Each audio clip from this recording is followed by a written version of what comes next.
Hi everyone, welcome to Mommy's Hut.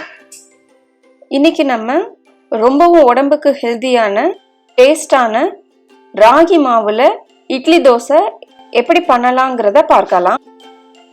இன்னைக்கு நான் 1 cup ragi எடுத்திருக்கேன். 1 கப் ராகிக்கு 1/4 கப் உளுந்து சேர்த்துக்கலாம். 1/4 கப் உளுந்து, 1/2 கப் இட்லி அரிசி சேர்த்துக்கோங்க. அதாவது ராகில பாதி அளவு.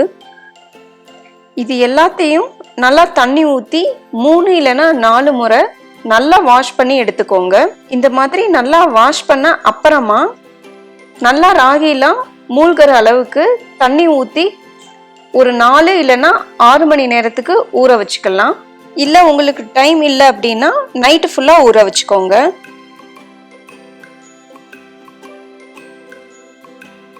ஆறு மணி நேரமாக நமக்கு நல்லா ஊறிடுச்சு. இப்போ இந்த தண்ணியெல்லாம் நல்லா ஃபில்டர் பண்ணிட்டு மிக்ஸி அப்படி இல்லைன்னா கிரைண்டரில் மாவு பதத்துக்கு அரைச்சி எடுத்துக்கலாம். நம்ம நார்மலாக இட்லி மாவு பதத்துக்கே இந்த மாவையும் அரைச்சி எடுத்துக்கலாம்.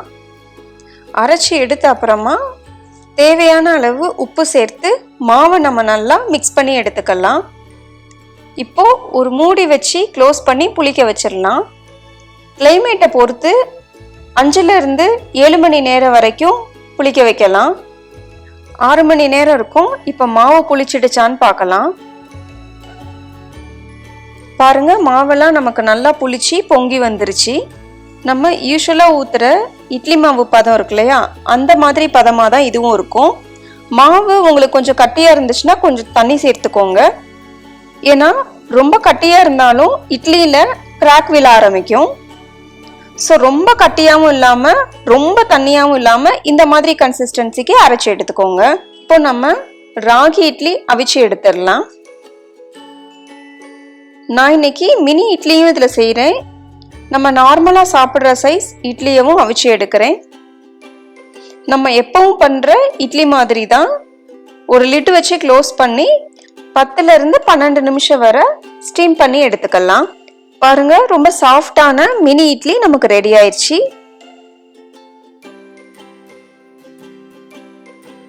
அதே மாதிரி பெரிய சைஸ் இட்லியவும் நான் ஸ்டீம் பண்ணி எடுத்துக்கிட்டேன். இந்த இட்லி ரொம்ப சாஃப்டாகவும் இருக்கும், ரொம்ப டேஸ்டாகவும் இருக்கும்.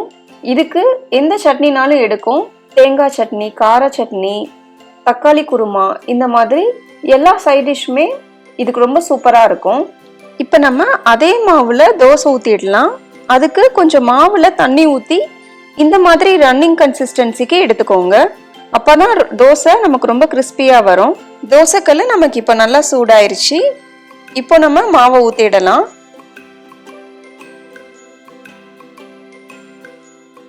கொஞ்சமாக எண்ணெய் சேர்த்துக்கலாம். இப்போ நமக்கு ஒரு சைட் குக் ஆகுற வரை வெயிட் பண்ணலாம். இப்போ ஒரு சைட் குக் ஆயிடுச்சு. இதை நம்ம டர்ன் பண்ணிடலாம். இந்த தோசை நமக்கு நல்லா கிறிஸ்பியாக வரும். குழந்தைங்களுக்கு ரொம்ப பிடிக்கும். இப்போ இன்னொரு சைடும் குக் ஆகுற வரை வெயிட் பண்ணலாம். ராகி தோசை நமக்கு ரெடி ஆயிடுச்சு. இப்போ ஸ்டவ்வை ஆஃப் பண்ணிடலாம்.